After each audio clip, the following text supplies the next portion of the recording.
이사야 41장 10절에 있는 말씀 함께 보겠습니다.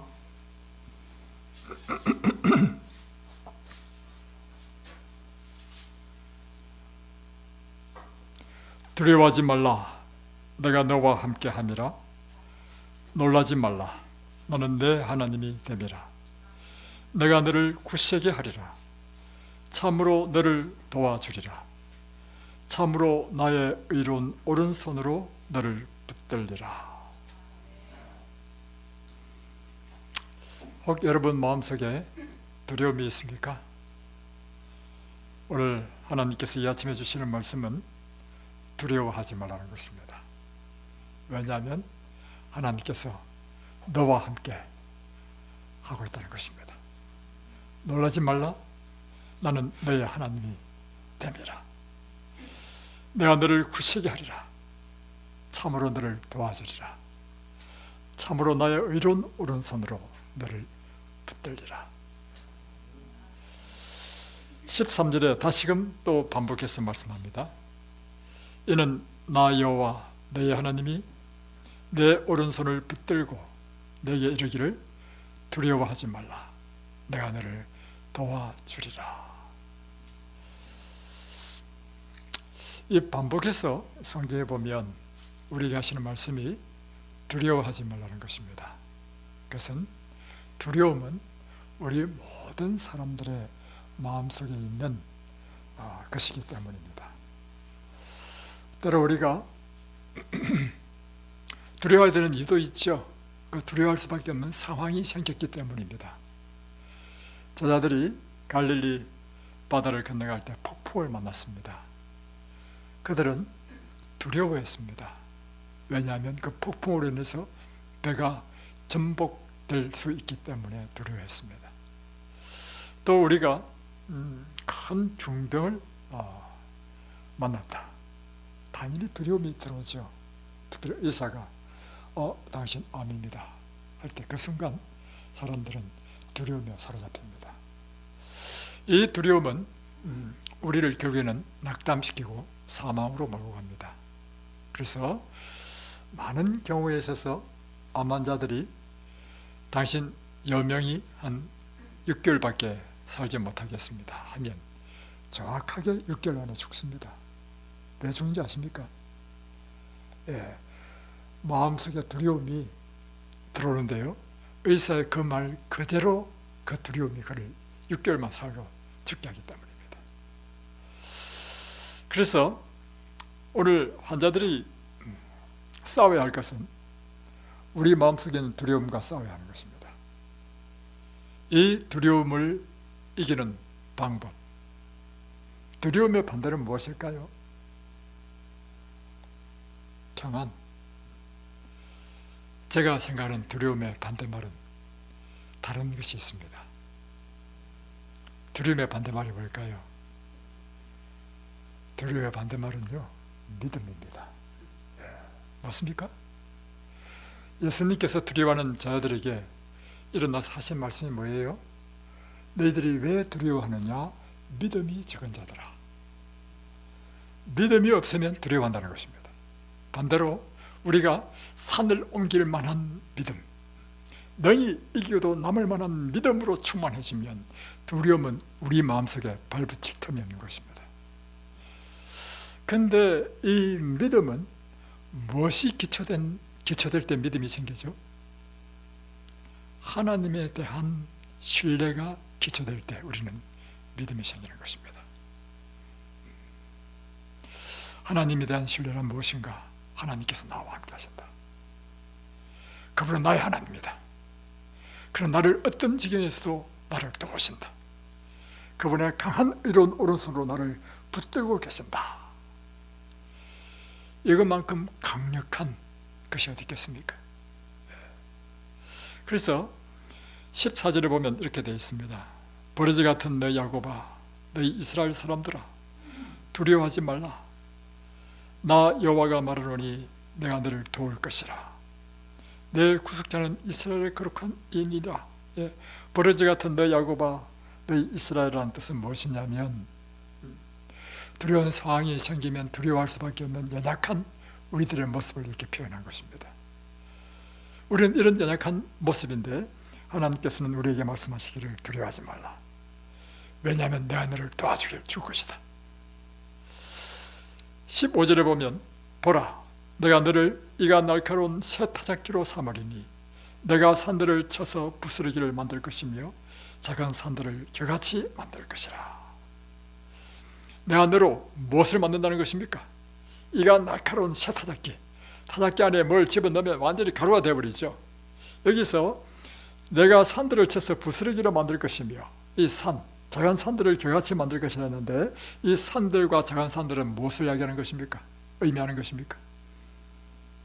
우리 인생의 어려운 문제, 우리 인생에 해결하지 못할 큰 문제들이 산처럼 앞에 놓여있다 하더라도 하나님께서는 우리에게 이 날카로운 새 타작기라는 의미는 무엇인가 하면 하나님께서 나와 함께 하신다는 믿음이 생길 때 그 믿음이 우리로 하여금 그 큰 문제를 할지라도 갈아버리고 겨처럼 만들어버리는 능력이 될 것이다. 결국에 우리의 싸움은 무엇의 싸움입니까? 믿음의 싸움입니다. 여러분, 결국은 믿음의 싸움입니다. 여러분 기억하십시오. 믿음이 여러분을 이기기도 하고 실패하기도 합니다. 날마다 여러분의 믿음이 향상되어지면 그에 반해서 여러분의 마음에 있는 두려움은 날마다 사라집니다. 분명히 인생에 문제가 있는데도 불구하고 우리 마음에 점점 믿음이 자라나면요, 이 인생의 문제가 문제로 보이지 않아. 그러니까 제가 살면서 느낀 게 있습니다. 뭘 느꼈냐면 결국에는 우리 인생의 크고 작은 문제, 이게 문제가 되는 것이 아니고 내 믿음이 문제가 되는구나.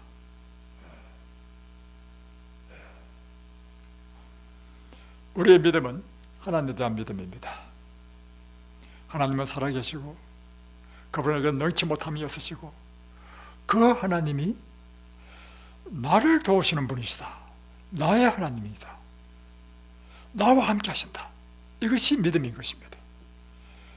그는 결국에는 나에게 승리를 주신 분이다. 그리고 이 하나님은 무엇에 기초된 것이냐면 하나님께서 하신 말씀에 기초된 것입니다. 하나님의 말씀은 곧 나에게 하신 약속이라는 것입니다. 그래서 우리는 하나님을 믿는 믿음은 무엇으로 나타나느냐면 하나님의 말씀을 믿는 믿음으로 나타나는 것입니다. 오늘 여러분이 확고하게 가져야 될 믿음이란 하나님이 우리에게 약속하신 말씀을 믿는 것입니다. 특별히 저는 이 성경 가운데 하나님께서 이렇게 약속하셨습니다. 나 여호와의 말을 청종하고 나보기에 의를 행하며 내 계명에 귀를 기울이며 내 모든 규례를 지키면 나는 너를 치료하는 여호와가 될 것이다.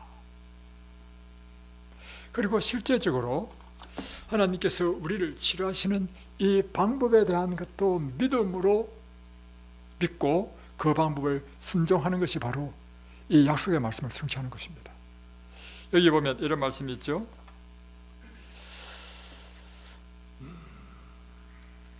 의사들은 회복시키는 능력에 약에 있지 않고 자연에 있다는 것을 사람들에게 가르쳐야 한다.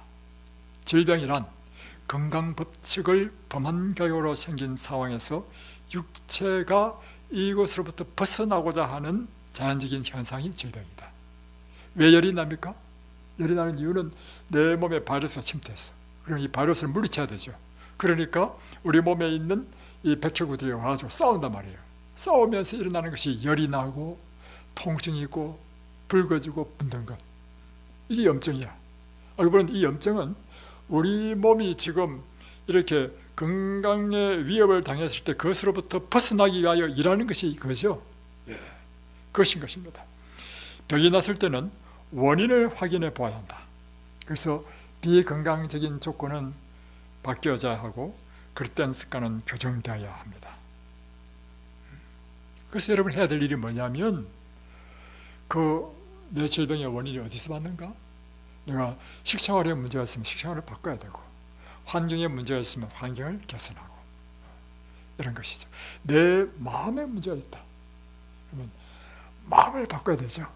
여러분, 마음을 여러분 스스로 바꿀 수 있습니까? 누구의 도움이 필요하죠? 바로 그것입니다.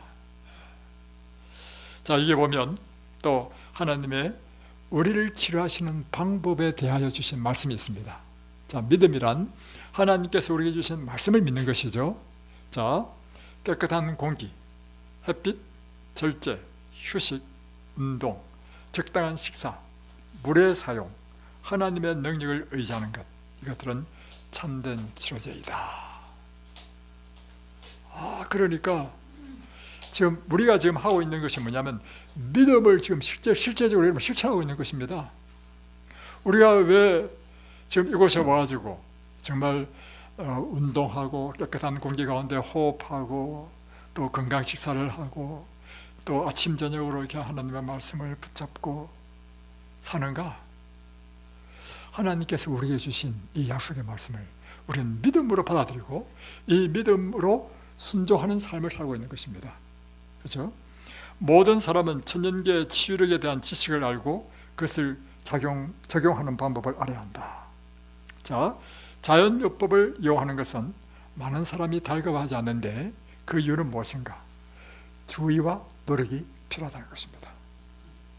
예를 들면 우리가 이제 병원에서 치료받을 때는 주의와 노력이 필요하지 않습니다. 그 주의와 노력은 다 누가 다 합니까?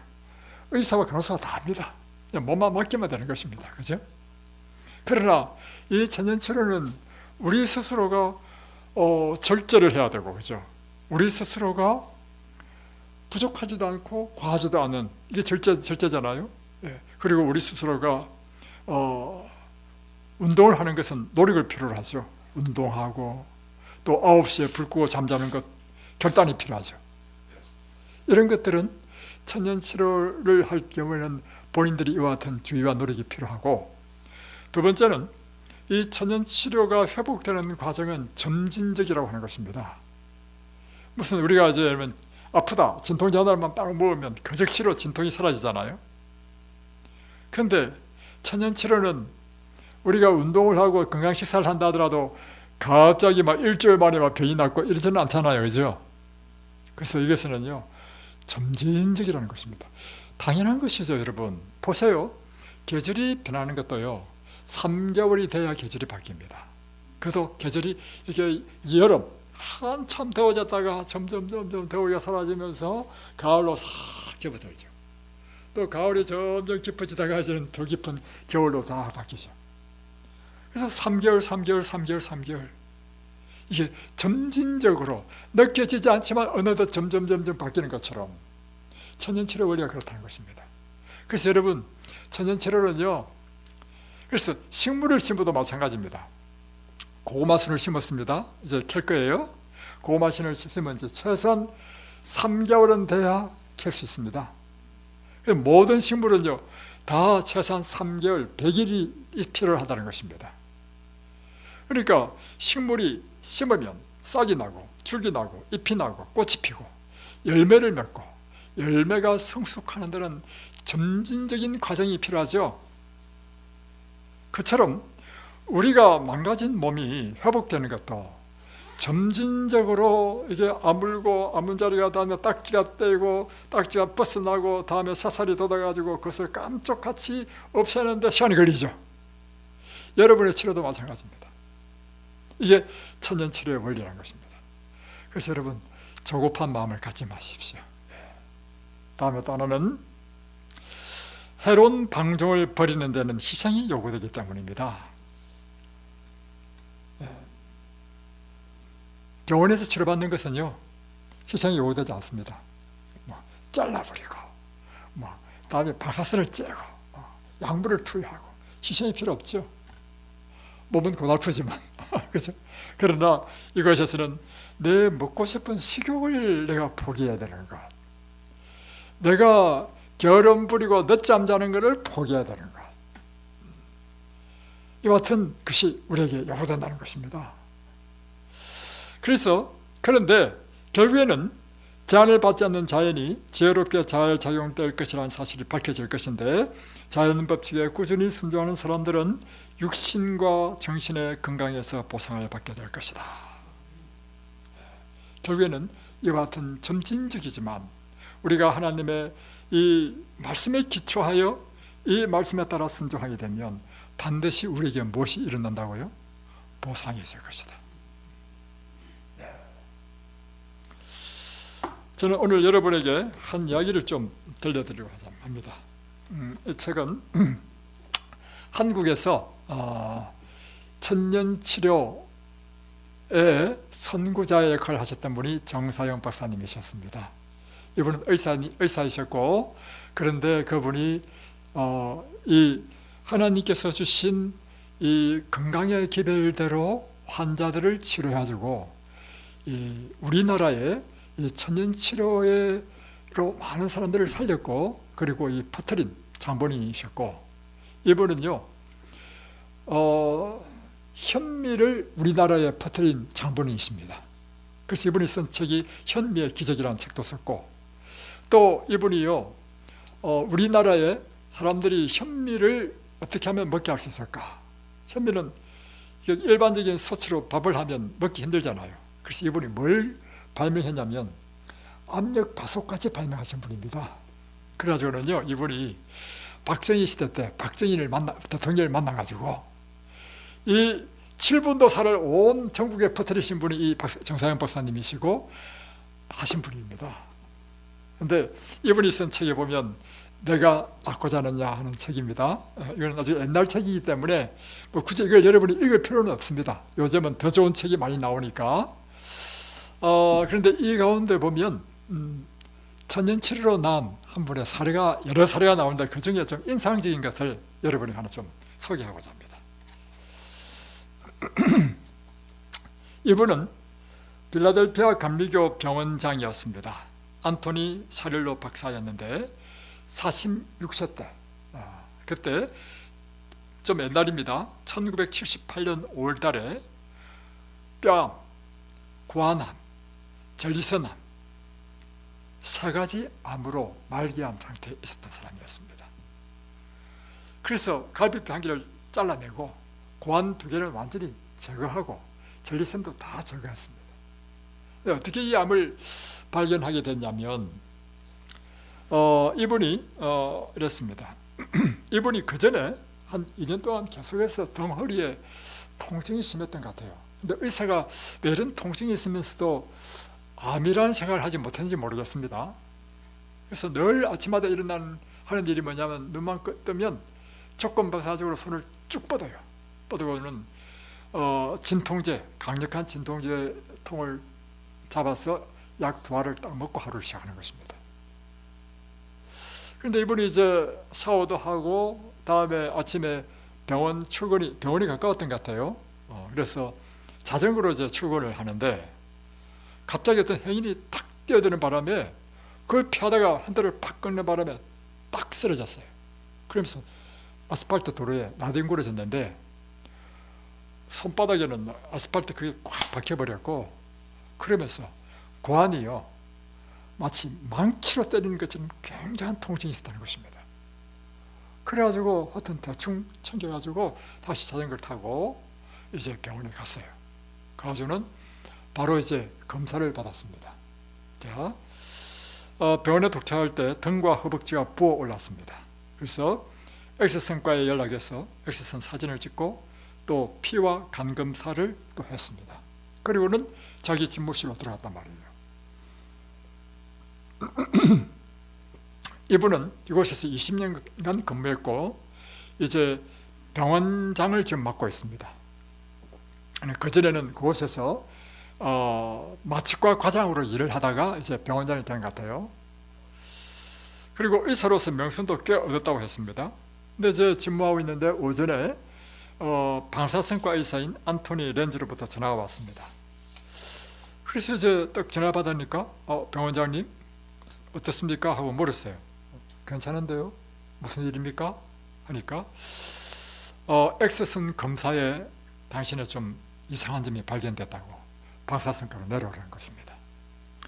그래서 이제 렌지 박사는 아까 오전에 찍은 그 엑스선 사진을 투시장치에 딱 걸어놓고 보면서 오른쪽 폐 속의 이상 부분을 들여다보고는 뼈 투시 검사를 하자. 옛날에는 이 당시만 하더라도 뭐 PET나 뭐 MRI가 없었던 때였습니다. 그래서 엑스선으로 이제 뼈를 쭉 투시하면 이제 암이 이렇게 보이는 거죠. 그래서 이제 1시간쯤 후에 뼈 투시를 위해서 염료를 먹잖아요, 그죠? 염료를 먹고 그 당시만 하더라도 이제 기술이 좀 떨어졌는가 봐. 3시간 후에 이제 염료가 전신에 퍼졌을 때 엑스선 검사를 했습니다. 요즘은 이제 염료 먹고 나서 바로 하잖아요, 그죠? 그 당시만 하더라도 그랬습니다. 그러니까 이분이 마음이 굉장히 두려움이 일어나죠. 이상이 있으니까 지금 이걸 하고 내가 암이 아닌가 하는 두려움. 근데 이제 이 투시기가 이제 움직이면서 그 당시 기계는 그렇습니다. 똑딱 똑딱 똑딱 하면서 이제 몸을 스캔한다는 거죠. 똑딱 똑딱 하는데 스캔하는데 암이 있는 부위는요 똑딱 똑딱 똑딱 똑딱 이렇게 막 뛴다는 거예요. 옛날 기계는 이런 것 같습니다. 그런데 이제 점점 머리에서부터 세가지고 막 똑딱 똑딱 하면서 막 뛰기 시작하는 것입니다. 그러니까 암이다. 4시간 끝장이 났다. 자, 머리, 어깨 쪽, 등, 다음에 저 밑에 내려가지고 막 고환까지. 그래서 검사 결과 오른쪽 어깨, 두개골, 등, 갈비뼈, 흉골 등에 암 덩어리가 붙어 있었다는 것입니다. 암도 보통 암이 아니죠. 전신에 암이 다 퍼진 것입니다. 그래서 이제 그 병원에 암 전문의인 셸턴 리스크와 이제 함께 또 이제 상담을 하게 됐습니다. 그래서 수술하는 걸로 이제 결정이 나가지고 이제 외과 과장 존 프리하트니 전문의 집도로 전리선을 다 제거하고 고환도 2개를 다 제거했습니다. 그리고 전리선 생체 결과 해보니까 암균으로 완전히 번져 있었고, 다음에 갈비뼈도 1개 또 잘라냈습니다.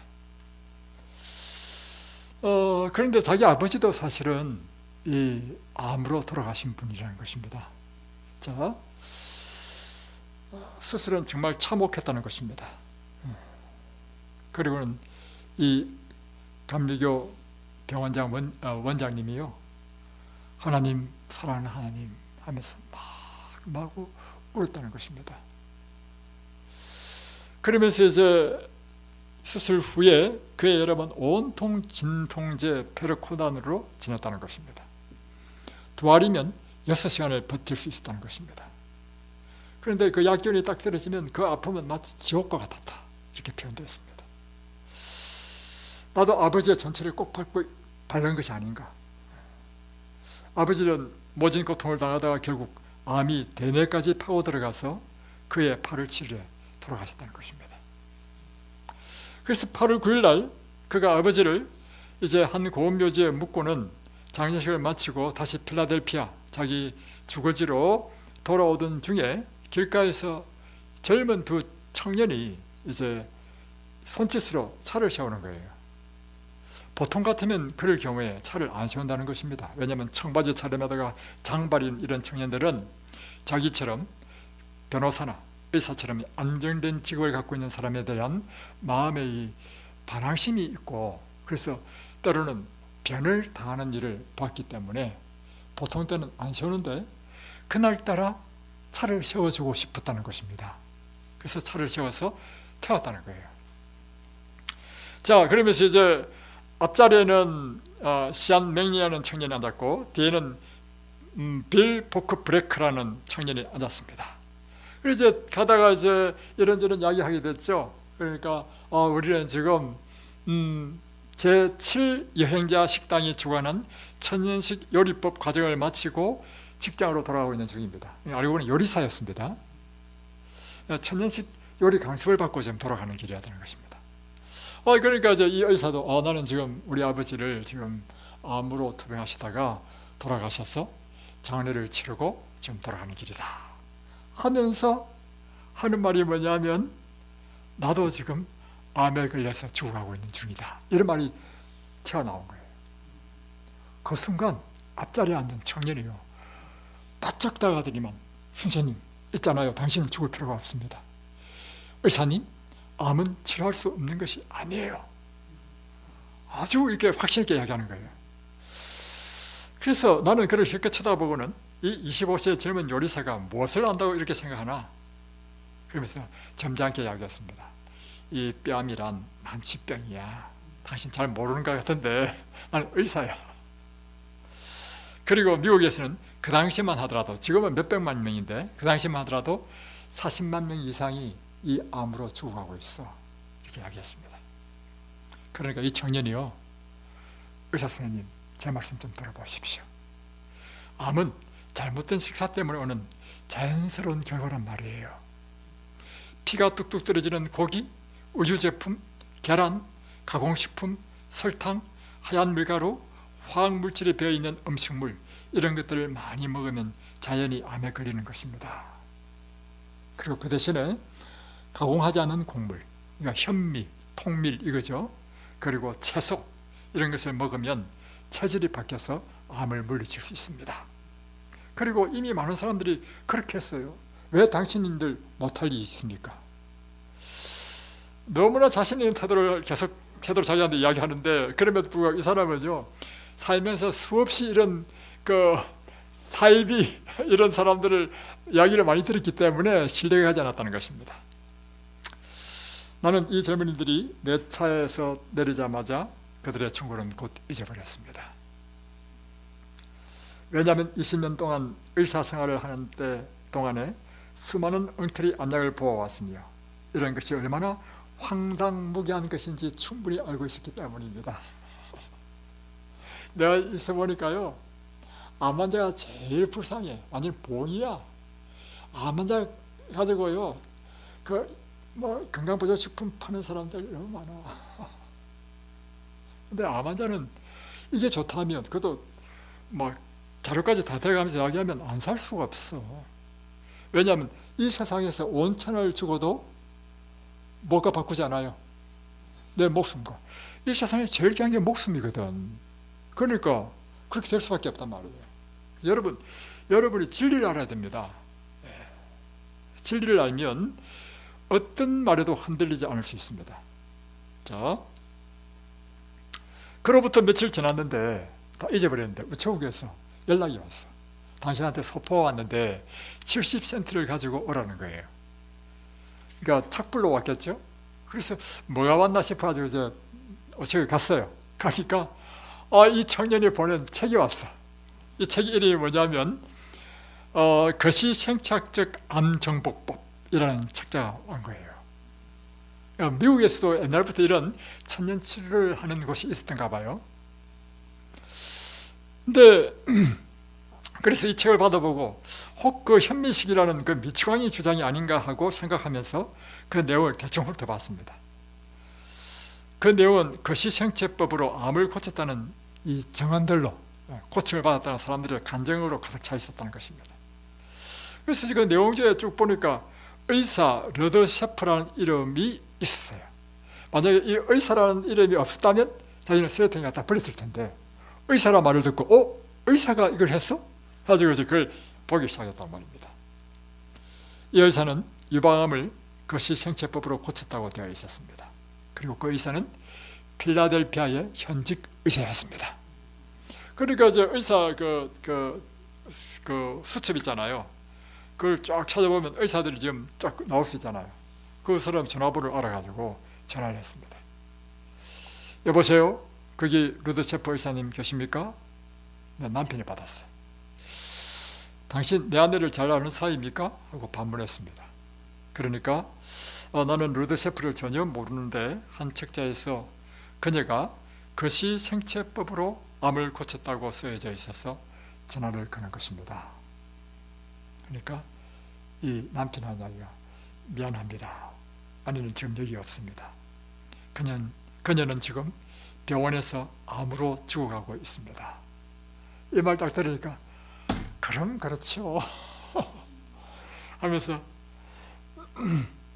당신 아내를 이제 만나볼 필요도 없이 당신이 내 모든 의무를 풀어주었습니다 하고는 딱 끊으려 하는데 잠깐만요, 제 말씀 들어보십시오 하고 남편이 막 다급하게 이야기를 하는 거예요. 그건 정말 잘 듣는 방법입니다. 아내도 그 식사요법을 할 때는 확실히 좋아졌어요. 그러나 아내는 이 천년식을 좋아하지 않았고 하지 않으려고 했습니다. 그래서 그는 결국에는 하다가 다시 옛 식사 습관으로 돌아가가지고 이 병이 도져서 이렇게 병원에 입원했다는 것입니다.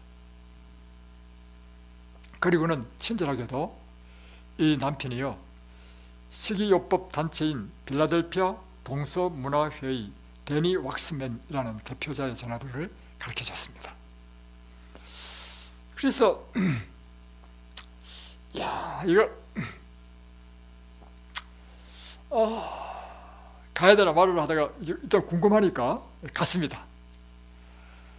가니까 이 왁스맨 부부가 맞이했는데 자기 몸을 다 만져보고 진찰을 한 다음에 당신은 너무 말기암 환자입니다. 그래서 당신은 엄격하게 천년식을 해야겠습니다.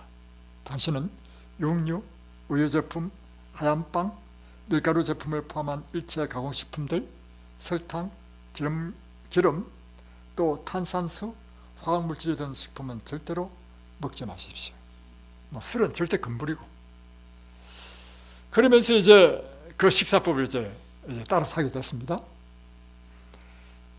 그의 식단은 50에서 60%가 현미 등의 천연 곡류이고 25%가 현지에서 가꾼 채소류, 나머지 15%가 콩과 해조류이고 약간의 국물과 양념이 깃들어져 있습니다.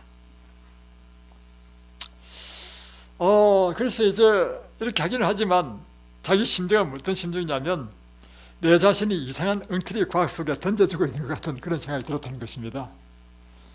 그러나 나의 생명의 불꽃은 이미 빛을 잃어가고 있었고 이 불길을 다시 살려만 준다면 무슨 방법이든지 따를 수밖에 없는 상황이었다는 것입니다. 그런데 이 데니 왁스맨은 나름대로 철학이 확고했습니다.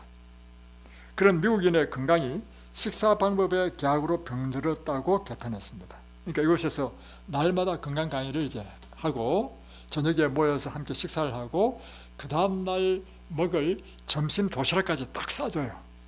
그래서 여기는 이제 이렇게 요양원이 아니다 보니까 이렇게 하는가 봐요. 그 강의 중에 이런 말씀이 있는 거죠. 미국인들은 1900년쯤에는 그 식사가 가공식품이 없었다는 것입니다. 곡식이든 채소든 과일이든 가공하지 않은 새로 먹었는데 다음에 육류나 우유 제품 이것도 조금밖에 먹지 않았다는 것입니다. 이때는 사람들이 암이 없었다는 것입니다. 그런데 20세기 기술혁명으로 식생활이 바뀌었는데 대부분의 음식은 가공품으로 변했다는 것입니다. 또 채소 같은 천연식품은 주식이 아니고 이제 액세서리로 격화됐다는 것입니다. 그래서 가공된 곡물류, 깡통에 담긴 채소류, 각종 화학물질이 든 음식들 이런 것들이 소위 문명국의 대표적 식단으로 부상했습니다. 이런 풍조와 함께 20세기 의술의 최대 난적인 심장병과 암의 이환율이 급격히 늘어나기 시작했다고 왁스맨은 이야기하는 것입니다. 그래서 이 거시생태학적 견해에 따르면 사람이 건전한 식생활을 개선하고 생활 습관을 건전한 생활 양식으로 바꾸면 암은 결국에는 물러갈 수밖에 없다는 것입니다. 그래서 이 왁스맨은 이제 이렇게 이제 사람들을 이제 가르치고 이제 한다는 거죠. 그런데 이제 문제는 이 안토니 사릴로 박사는 의사로서 이 왁스맨의 이론을 받아들이기가 정말 어려웠다는 것입니다. 식사가 암의 뿌리가 된다는 주장은 암의 병원을 지나치게 단순화한 것이기 때문이라는 것입니다. 왜냐하면 의사로서 암의 원인은요 단순히 식사가 원인이 아니고 천성도 있고 바이러스도 있고 다음에 또 환경 요인성 여러 가지 요인으로 인해서 암이 생기는데 이걸 한 가지로 식사만 바꾸면 암이 생긴다, 암이 낫는다, 이 자체가 의사로서는 받아들이기가 힘들었다는 것입니다. 자, 이제 그런데 그럼에도 불구하고 이제 날마다 했어요. 하니까 9월이 들어서면서부터, 자, 병이 발병한 것은 이제 1978년이었죠. 예, 1978년 5월 23일이었고, 다음에 수술하고, 다음에 1978년 8월 달쯤 돼가지고 이 식사요법을 하다가 한 달 정도 됐을 때, 9월 달에 들었으면서부터 하루도 빠짐없이 이렇게 이제 날마다 그 식당에 가가지고 함께 강의 듣고, 그 15명 정도 있었답니다. 그곳에서 함께 천연식을 식사를 하고, 또 일본식 도시락, 이런 도시락을 딱 들고 와가지고는 그 다음날 점심시간에, 아침에는 이제 자기가 이렇게 했답니다. 옅은 된장국과 오트밀로 직접 만들어서 이제 먹고, 점심은 도시락을 들고 와가지고, 이제 식사 시간에 이제 다른 의사들이 다 식사하는데 자기는 식당에 식사를 하지 않고 이 도시락을 꺼내가지고 먹는데, 다른 사람의 눈총이 따라왔다는 것입니다. 저 의사가 또 누구 사이비한테 속았다, 이런 거 있잖아요. 이런저런 일로 닥쳐오는 심리적 고통이 참으로 컸다는 것입니다. 그런데 이런 왁스맨 요법에 돌입한 지 한 달이 채 못된 1978년 9월 26일 날 나에게 극적인 변화가 일어났다. 아침만 되면 딱 잠자리에 일어나면 6시 30분 일어나는데, 딱 일어나면 손을 쭉 뻗어서 조건 마사적으로 진통제를 딱 잡는데, 쭉 뻗었는데 이상한 감정이 드는 것입니다. 자기 몸에 통증이 없어. 이상하다 하고 일어나가지고 옷을 갈아입었어. 이렇게 움직여봐도 통증이 없어.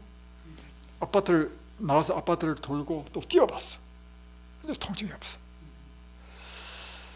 이야, 지난 2년 동안 그렇게 나를 괴롭혀왔던 이 통증이, 더 강한 진통제가 아니면 통제가 안 됐던 이 진통이 하루아침에 해방이 된다는 것이 믿어지지가 않았다는 것입니다. 그래서 출근하자마자 왁스맨에게 전화 왔어요. 내가 지금 이런 놀란 일이 났다니까 왁스맨이 딱 할 말이 뭐냐면, 바로 식사 때문입니다. 토니 씨, 놀랄만한 징조입니다. 정말 박사님은 훌륭히 암을 정복하고 있습니다. 이제 9월이 가고 또 10월이 갔습니다. 이제 치료받는 중에 자기가 암 환자라는 것이 그 병원에 다 알려졌잖아요. 근데 사실 암은 전염병이 아니거든요. 그런데도 불구하고 사람들이 자기를 피하더래. 야기하더라도 멀찌감치 치료하고. 또 병원장으로서 학술 세미나에 갈 기회가 많았는데, 학술 세미나에 가면 그 얼마나 그 만찬을 합니까, 식사 시간에.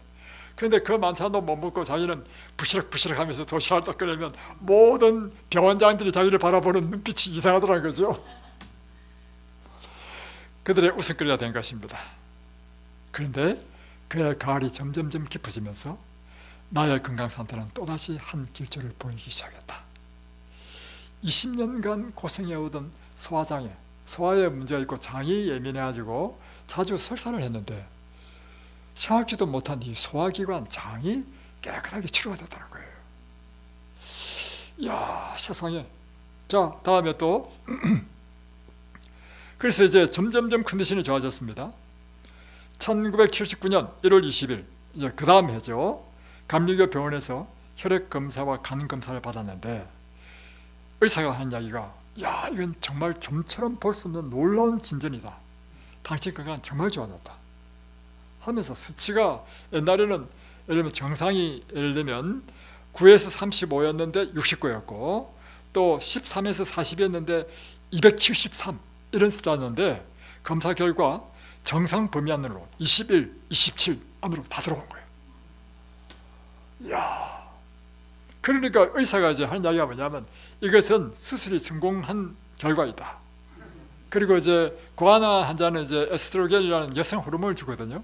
그 여성 호르몬의 덕분이다. 근데 사실은 이 여성 호르몬 먹고요, 살이 찌고 몸이 가렵고 여러 가지 부작용을 겪었단 말이에요. 근데 이제 이때 이제 의사가 이야기했습니다.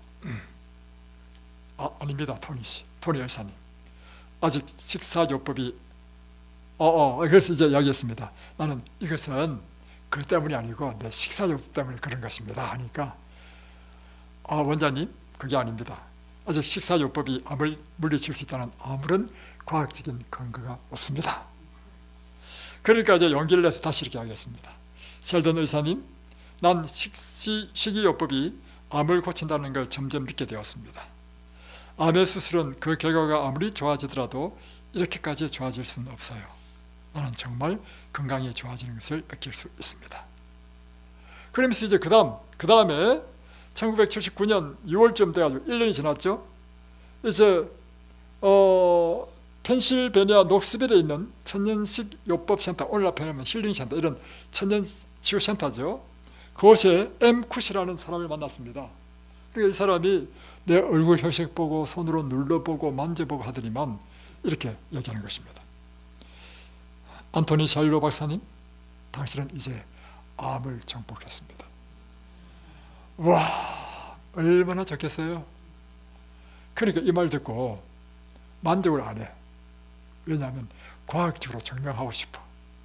엑스레이를 다시 한번 찍고 싶은 거예요. 그러니까 엠쿠시 이분이요, 그거 하지 마십시오. 왜냐하면 그거 하기 위해서는 염료를 먹어야 되는데 염료가 화학약품입니다.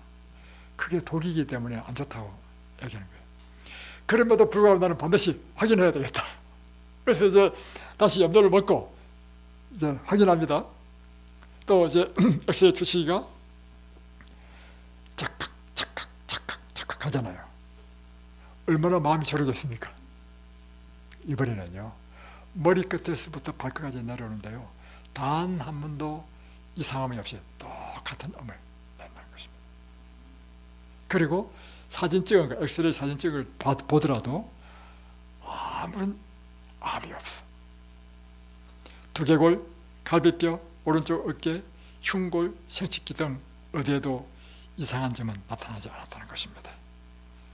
얼마나 기쁜지 그 방사선과 의사가 포옹하고 자기 주치의와 포옹하고 그러면서 이렇게 해놨습니다. 나는 이제 다시 교회 나가기로 결심했다. 여러분, 인간은 이렇게 연약한 존재입니다. 하나님께서 왜 우리를 긍휼히 여기신지 아십니까? 우리가 이렇게 진토이고 연약한 존재임을 아시기 때문에 우리를 불쌍히 여기십니다. 그러니까 하나님께서 우리를 취하시는 이유는요, 오직 하나입니다. 그분의 그 긍휼히 여기시는 사랑이 우리를 치료하는 것입니다. 이제 또 이제 이렇게 이제 거의 다 이제 수시로 다 확인이 됐는데도 불구하고 드디어 또 한 해가 더 지났습니다. 1980년 가을, 다시 어둠의 그림자가 몰려왔습니다. 참 재밌죠? 자, 뭐냐면 등에 통증이 도졌습니다. 그래서 엑스레이 사진을 다시 찍었습니다. 찍어보니까 다시 보이는 거예요. 그러니까 절망했잖아요. 다시 이제 그것이 생체학 왁스맨에게, 또 데니 왁스맨에게 전화했습니다. 만나서 이야기했습니다. 하니까 걱정하지 마십시오. 남은 독소가 마지막 발악을 하는 것입니다. 계속해서 전진하십시오. 여러분, 그래서요, 사람이 좋아지다가 나빠지잖아요. 그때 사람들이 어둠의 그림자가 확 들어오면서 막 마음의 두려움이 확 일어나잖아요. 우리 모두 다 그런 사람들입니다. 그럴 때 여러분 두려워하지 마십시오. 그러니까 여러분이 교회는 무엇의 싸움이냐면 믿음의 싸움이라고 하니까, 믿음이 없이는 이 길을 못 갑니다. 믿음으로 전진해야 되는 것입니다. 그래서 이 사람이 이제 다시금 그 사람들이 워낙 확실한 확신을 딱 주니까 이제 다시금 믿음을 가지고 다시 또 계속했어요. 드디어 또 1년이 지났습니다. 1981년 8월 6일, 나는 지난 3년 동안에 6번째 종합 엑스선 검진을 받았는데 결론은 암은 완전히 없었다. 그로부터 암과 관계없이요, 건강한 생활, 계속해서 병원장 일을 하고, 다음에 학술 회의에 가고, 그리고 그는 1000년씩 강의도 하게 됐다는 것입니다. 여러분, 오늘 여러분이 하는 것은요, 이 사람 이분이 하셨던 것보다도 더 좋은 방법을 하고 있습니다. 그때보다 더 우리는, 이분은 이제 우리 교회는 아니에요. 왁스맨이라든가 데니 왁스맨, 엠쿠시 있는 사람 우리 교회는 아니고, 예를 들면 독일의 천재적인 의학자, 의사 막스 크슨 박사가 한 게 뭐냐면 디톡스 주스를 만들어서 사람을 치료하는 것이 막스 크슨 박사였습니다. 그런 일반적인 의사들은요, 자기가 의사로서 해보니까 안 되니까, 의사가 여러분 보람이 있어야 될 거 아니에요. 그러면서 그럼 어떻게 하면 할 수 있는가 해서 연구하는 것이 뭐냐면, 이 천년의 방법으로 고쳐야 되겠다 해서 이들은 경험을 통해서 이렇게 천년의 방법으로 고쳤잖아요. 그러나 여러분이 지금 치료받고 있는 것은 무엇을 기초로 하는 것입니까? 하나님께서 우리에게 주신 이 계시의 말씀에 기초로 하는 거예요. 그러니 여러분 확실히 믿을 수 있습니까? 확실히 신뢰할 수 있어요? 여러분 교회는 믿음의 싸움인 것입니다. 여러분이 이 믿음으로 확고하게 있으면 여러분 삶 가운데 혹 날씨가 좋을 때도 있고 나쁠 때도 있잖아요. 우리 몸의 상태도 날아갈 때가 있는가 하면 막 찌뿌둥하고 또는 통증이 한 번씩 쓰실 때도 있잖아요. 통증하면 탁 찌르면 그때는 완전히 암흑이야, 암흑. 절망이야. 여러분 심정 잘 알죠? 그럴 때 여러분은 그때 무엇이 필요해요? 내가 정말 하나님을 믿느냐? 그게 판결나는 것입니다. 지금 여러분은 무엇이 여러분을 승리로 이끌 것입니까? 믿음으로. 그래서 예수님께서 오늘 이렇게 말씀하셨습니다. 따라 안심하라. 내 믿음이 너를 구원하였느니라. 오늘 이 천년치료법은요, 하나님께서 우리에게 계시해 주신 환자를 위한 완전한 치료법입니다. 이 말씀을 주시면서 우리에게 이렇게 말씀하셨습니다. 너는 두려워하지 말라. 놀라지 말라. 내가 너와 함께한다.